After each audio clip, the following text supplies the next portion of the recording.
안녕하세요. 법무법인 우리의 김혜진 변호사입니다. 오늘은 돈 빌려주고 받지 못했을 때 대처하는 방법에 대해서 말씀드리도록 하겠습니다. 돈을 빌려줬으나 받지 못했을 때 상대방을 형사 고소하고 싶지는 않다. 그런데 상대방 재산이 뭐가 있는지는 모른다. 어떻게 해야 되냐라고 묻는 분들이 계십니다. 상대방의 인적사항을 알고 차용증을 작성해 두었거나 이체 내역이 있다면 지급 명령을 신청해서 지급 명령을 받은 뒤에 그 지급 명령에 기해서 상대방 명의 재산에 대해서 압류를 할 수 있습니다. 상대방 명의 재산에는 급여, 통장, 보증금, 그 명의의 부동산 등이 모두 포함이 됩니다. 인적사항을 알지 못할 경우에는 소장을 제출한 뒤에 이제 조회를 통해서 상대방 인적사항을 특정을 해서 판결을 받으신 뒤에 동일한 방법으로 압류를 할 수 있습니다. 상대방 명의로 아무런 재산이 없을 때에는 그래도 가지고 있는 유체동산은 있기 때문에 상대방이 거주하는 집의 물건, 즉 유체동산에 대해서 압류할 수 있습니다. 물론 배우자와 같이 살고 있다면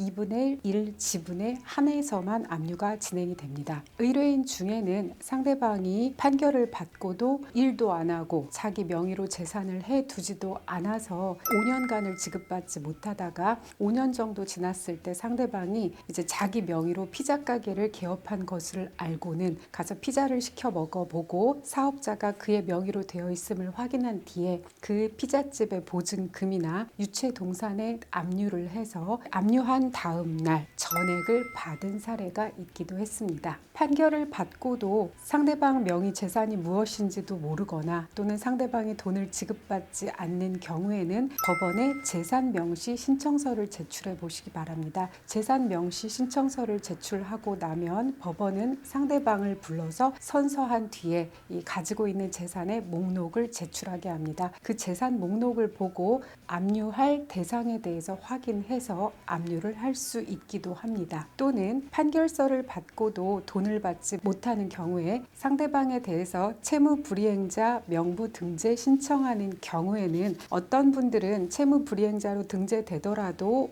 불이익이 없다고 봐서 아예 신경 쓰지 않는 분들도 있었으나 어떤 분들은 채무불이행자로 등재된 단 하루 만에 전액을 갚는 사례가 있기도 했습니다. 돈을 빌려준 뒤 받는 방법은 법에서 정한 한계 내에서 실행하시는 게 좋습니다. 빌려준 돈을 받겠다며 집을 찾아갔다가 주거 침입, 협박, 업무 방해, 명예훼손, 퇴거 불응 등으로 수사를 받으며 곤혹을 치른 분을 보기도 했습니다. 그리고 욕설이 아닌 인간의 정상적 언어로 내 요구를 전달하셔야 하고 화가 났다고 하더라도 여러 사람 앞에서 망신을 주는 행위를 하지는 않아야 합니다. 이러한 경우에 행위 태양이나 정도에 따라서 처벌 대상이 될 수 있기 때문입니다.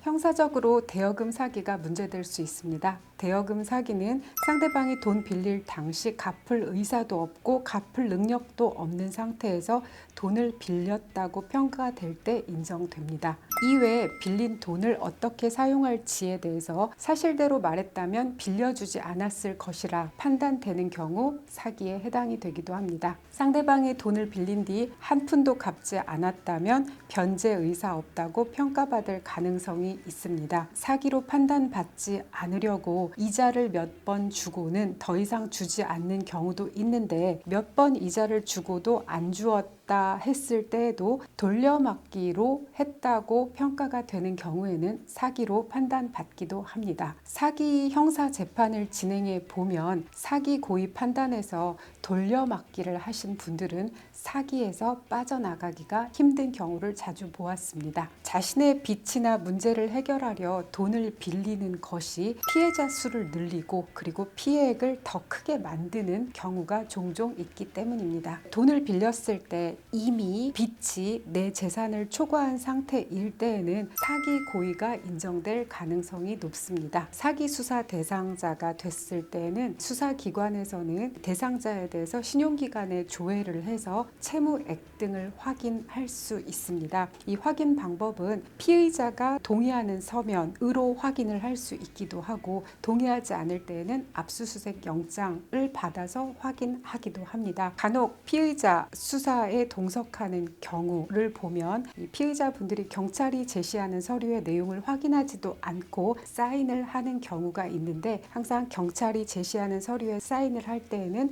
내용이 무엇인지를 확인하고 사인을 하시는 게 좋습니다. 신용기관의 채무 내역에 대한 조회 또는 거래 내역에 대한 조회 동의서에 사인한 경우 그러한 거래 내역이 사기 고의의 인정 자료가 될 수 있기 때문입니다.